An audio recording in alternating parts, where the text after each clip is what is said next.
کوئٹہ کے ہوٹلوں پر دستیاب گرما گرم مچھلی ان دنوں شہریوں کی خصوصی توجہ کا مرکز بنی ہوئی ہے، جہاں شہری چٹپٹی مچھلی سے خوب لطف اندوز ہو رہے ہیں۔ یوں تو مچھلی کی ہر قسم ہی لذیذ ذائقے کے باعث اپنی مثال آپ ہے، مگر کراچی سے لائی جانے والی فنگر، بنگش اور سائمن فش شہری بے حد شوق سے کھاتے ہیں۔ فنگر فش ہے اور بنگش ہے، اور یہاں پہ تو مختلف بات ہے، یہاں پہ جو کوالٹی آتا ہے ہمارا کراچی سے سارے مال آتا ہے، لوگ سردی ہے، لوگ شوق سے کھاتے ہیں، اور یہاں پہ بھی کافی رش ہوتا ہے۔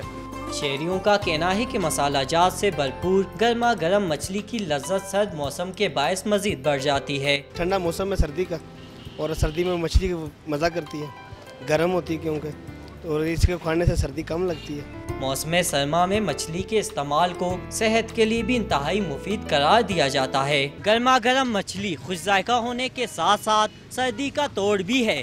یہی وجہ ہے کہ موسم سرما میں شہری بڑی تعداد میں مچھلی کھانے ہوٹلوں کا رخ کرتے ہیں۔ کیمرہ مین حیدر چانیو کے ساتھ عاصم خان، ڈون نیوز، کوئٹہ۔